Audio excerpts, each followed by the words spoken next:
Hey bitches, welcome back to my channel. I have some very exciting news for everyone right now. You might not know this, but Nikita Dragun is back. We haven't talked about her in a good long while. I feel like she's been hiding from everyone ever since she got arrested. Yeah. That arrest video of Nikita Dragun, I know there's some people out here that like reacted to it on their YouTube channels. I was just like very uncomfortable for her the whole entire time, just like showing her ass. Like whenever somebody is like really intoxicated or clearly up on drugs and somebody records them, it just like makes me like really like uncomfortable for some reason. Not good to watch. But girl, she was well, she is back, and I have my notes right here. She is the face of Rawbeautykristi. It's a brand. They have like a store opening the other day, and Nikita Dragun did a whole meet and greet there, and she's like the face of the brand. So congratulations to her. Well, she ain't working on her brand, girl. What happened to her? What happened to that? What happened to Nikita Dragun's People brand? actually said that Dragun Beauty was good, and some of their favorite products came from there, like the little face palette that she had. So I don't know if Nikita will ever bring it back. I don't know if she's ever gonna like fully jump back into social media and do like the pussy popping and pussy stunting that she used to do. I don't think she looks great. She does look good. Great. But a lot of people also like that. What was it? The color corrector. They did. A lot of people bought that. I think she made several racks off of that. I mean, she invented color corrector, right? I mean, I guess. Yeah. And moving on from that, we have to talk about Rawbeautykristi. I was getting tagged a lot over on TikTok in clips of Rawbeautykristi talking about like, have you seen her full video where she came back and she was talking about hosting some gay wedding? Rawbeautykristi has been getting dragged for like well over a month now for her beliefs for an organization that she's involved with that's called Don't Mess with the Kids. Yeah. And she has not addressed anything, and people are actually thinking that she's taking a page out of Nikita Dragun's book and just trying to like move on from it, don't address it, and just keep it pushing. The problem with this is that she's being accused of heavily filtering her comments. And let me tell you, she has 1.1 million people on YouTube that are subscribed to her. Obviously, they're not all watching her videos, but she gets about 200 comments per video, which is very odd to like see because like my videos, sometimes they get like upwards of like 600 to like 800 comments. I know that I am in the comment section a lot commenting back to people because I do believe in that. I do too. There are many creators out here that do not comment back. They just literally post the video and go on about their business. Weird. I don't understand that. It's like what the how are you not gonna ask a question in your video and then you're not gonna be there for the answers that people are giving? I try to reply to as many as possible. I do. Well, since you guys requested that I watch this video, I did. I watched both of these Rawbeautykristi videos where she was answering questions and just giving people a life update. Why did y'all want me to do that is my first question, because I was so bored. I'm just being completely honest. I wrote down some notes here, so I'm just gonna go over those, like my bullet points with everyone. You let me know your thoughts and opinions. So I've already talked about her being accused of filtering the comments heavily. She does. She wants people to believe that she doesn't see much of what is going on online. So that to me is a reference to her literally getting dragged across social media, having to filter her comments. She doesn't want to respond to any of it. People are upset about that. They should be, because isn't she somebody in the past that called out people, like specifically somebody that comes to mind is Jaclyn Hill. She had daggers for Jaclyn Hill. She called her out in a massive way, the microscope and all of that. Well, Jaclyn Hill is clapping back. Yeah, we're going to talk about that in a second. She says that her stepsister proposed to her girlfriend when they were like visiting and they're going to have the wedding on her property. People are taking that as a response to the whole like getting accused of hating gay people, hating the trans community, all that kind of stuff. So my sister proposed to her girlfriend and they're gonna be getting married here in this gazebo in September. So you guys can come along with me. We're gonna be doing like so much shopping for decorations and things like that to put on this wedding. And I'm very excited because they both sat down with us a couple of weeks ago and were talking to us about everything they want, certain color scheme that they wanna have and where they wanna walk. We built a brick pathway down in this backyard area so that this like area I'm sitting in right now, her fiance will walk down the aisle and there will be like chairs on each side, and we're gonna do like right here in this area, there's gonna be like an archway of flowers. And so I'm really excited to do a wedding. So she's having a homo wedding on her property. Her property looks really pretty, actually. She showed like some of like where it's gonna like take place. Gorgeous. Yeah, gorgeous land. I agree. I will say it does come across a little bit performative, to say the very least. That's what people are saying underneath the TikTok that I saw as well. There was a question that she received in the Q&A where people were asking like how she feels about her audience and if it's like a parasocial relationship or what it is right now. This question said, do you feel connected to your viewers / audience, or is it more parasocial?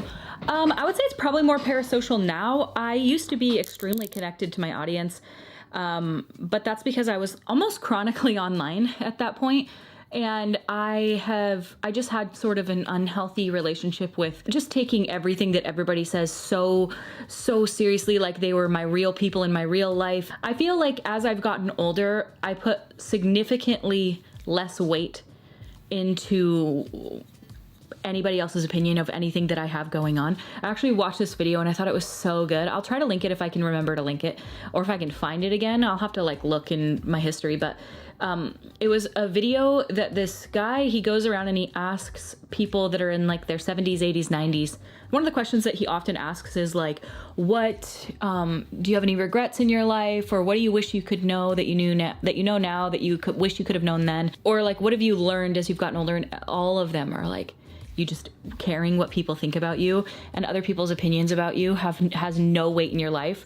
Like, it makes no difference at all, and that completely goes away as you get older. And I can totally agree that as I've gotten older, specifically in my 30s, I'm just like, wow. They say it gets even more, like especially in your 40s and 50s, you're like, you couldn't care. I'm pretty much there right now for the most part. I used to put a lot of weight into the internet in general, and I just really don't anymore. So it feels a bit more parasocial, I guess, but it's more that I've just backed off of the internet.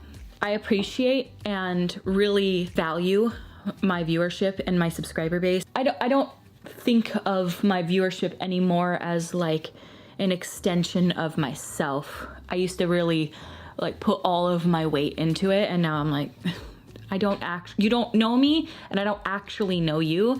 And while I feel like this great connection in a way, it's ultimately, I guess it's parasocial. We don't know each other. She said that she used to care what people online thought about her, but now she just does not give a fuck, and she just like tries to keep it pushing. For her own mental well-being, she doesn't want to like focus on what people are saying about her online. It makes sense. Yeah. A lot of people don't have nice things to say about Rawbeautykristi, so makes sense to me. A lot of people are saying that homophobia turned her ugly.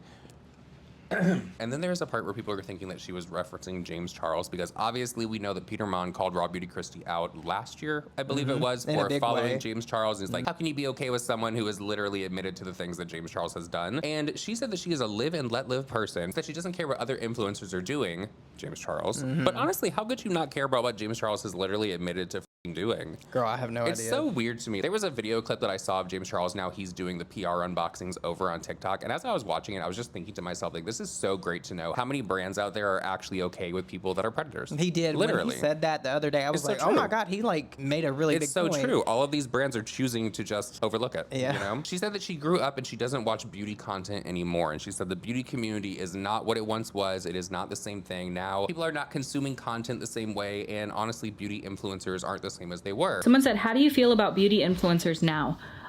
Neutral. I don't have a thought. I feel like the whole industry has completely changed. It's no longer what it once was. I think that it had its time when it had it. Some people are still interested in makeup, and I think that there are other beauty influencers who are doing like really well. They have their place, and I feel like it's just the way the cookie crumbles. Like, everybody grows up, everything changes. I'm really pretty neutral towards beauty influencers. I don't care much about what other people are doing. I'm a live and let live type of person. I wish we were in the heydays of YouTube again, where everybody was like so stoked on new palette releases and stuff like that. There are still people that are doing that, and there are still people that are like doing really colorful and cool makeup looks. It's just completely shifted in the landscape from YouTube to like TikTok and Reels and stuff like that. And then usually what I'm seeing now is, instead of it being like reviews or really informational things, it's more like for entertainment purposes, or just like fun, or like consumerism, or like, it's just completely shifted. It's a totally different ballgame. But hey, if everyone's having fun, you do you. I think that's fine. And that's just I just don't really have much of a thought. I'm very neutral towards the topic. I don't feel anything towards it. I don't watch beauty YouTube anymore, as don't most people probably. I don't really watch beauty influencers anymore. In fact, something shifted in me. I guess I just grew up. I grew past it a little bit. Like in my, mid 20s, I was totally vibing on makeup constantly. And now I'm just like, it's fun. It's cute. I like the way it makes me look, but that's kind of, I have like a very normal relationship towards makeup now, versus like being literally obsessed with it, which is what I was before. Like, it was all I thought about morning, noon, and night. I literally would take my work makeup off, put makeup on before I go to bed. Like, obviously I wouldn't sleep in it, but I would take it off and like practice and just have fun. And I'm a mom now. It has nothing to do with that really. It's just like, some people go into the role of motherhood and it doesn't change them all that much. I'd be surprised to know how, because it's literally so life-changing that every facet of who I was before died and was reborn the day that my kid was born. And so I don't think it's all that surprising that my life goals or things that I'm interested in have shifted. It's just a reality of the situation. I think that many of us from the ages of 23 to the ages of 36, almost 37, have changed a lot. I would imagine, I would hope.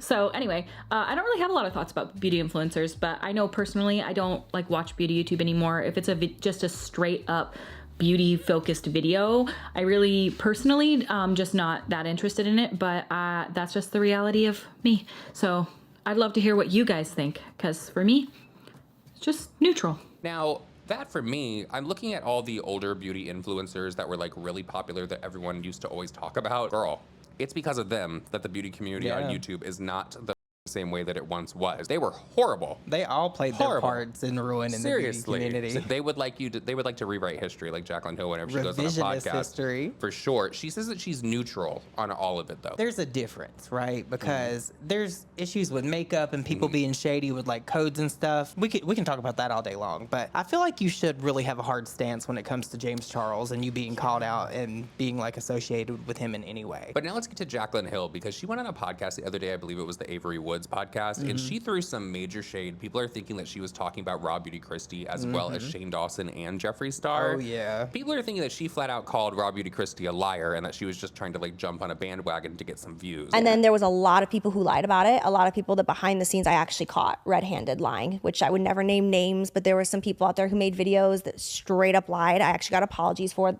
some of those lies later because those videos were getting so many views. It was the thing to jump on the bandwagon. Yeah, and people will always try to get clout by bringing other people down. We talked about that with Manny yesterday. It's hard. People want to gain a platform by bullying others, and that's just something I will never get on board with. Now, we know in the past that Jaclyn Hill has thrown shade several times at Rawbeautykristi. She did it when she was still living in Florida. She brought up the microscopes in a video. She sure did. Many times, Jaclyn has thrown shade in Rawbeautykristi's direction. She also said that another influencer reached out to her when she was launching her highlighters, and one of the highlighters actually had a fuzzy on it, and it actually sent her into a panic attack because she was having the launch party for all of these, and she was about to hand out all of these highlighters to her friends. 80 people. I have to say, I have received products. I received one the other day, actually. What the did I buy? Oh wait, you know what it was? Actually, it was this. It was this ordinary lip balm right here that I have right here. I got it from TikTok shop, and I opened it, and on the top of it, there was a little white fuzzy, and I told you about it. I was like, oh my God, look at this. It's like Jaclyn 2.0. Does it happen a lot that you open up products and there are actually fuzzies on it? Jaclyn tried to say that there were two other brands, major brands, that came out around the same time as her lipsticks that had fuzzies on them as well, and things in the product. Here's the tea, is there were several other brands in 2018 that launched lipsticks with the exact same issues, but none of them were being aired because everyone was so focused on mine.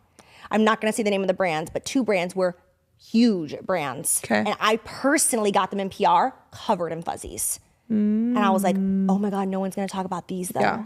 You know, it's I was the chosen target that year. That's fine. She said nobody talked about that because everybody was focusing on hers. And I'm calling bullshit. Because if Jaclyn Hill's getting dragged for these horrible lipsticks and then all of a sudden two other major brands come out, you don't think people are gonna lump them right onto Jaclyn Hill? They're just gonna focus solely on her? Girl, come the fuck on. That whole thing was a mess because Jaclyn Hill, she says over and over in this, and I'm doing a full video on my channel reacting to it. She says that there's only 2% of lipsticks that had an issue, right? She makes it seem like this nominal amount, right? Well, she then goes on in the same breath to say, well, we made millions that day. So you tell me what 2% of millions is. You tell me how many people had issues with it. So it can't be both. Are you gonna downplay it, minimize everything, or are you gonna boost your ego up to this girl that you're doing this podcast with? I really wanna know. I have to say though, listening to this podcast with Jaclyn Hill, thank God for Avery Woods. I'm not really familiar with her, but comparing this to Manny and Laura's podcast where they interviewed Jaclyn, they would not let her get a word in, and that seemed to be the #1 complaint from people. They're like, is Manny and Laura gonna shut the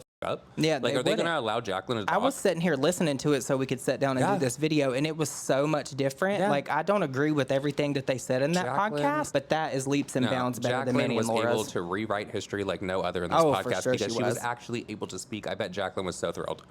So thrilled. She sat right there and she just rewrote the hell out of history. But Jaclyn did say that there were other people that jumped on this bandwagon and it actually really hurt her. And lied. People are thinking that that is Jeffree Star and Shane Dawson.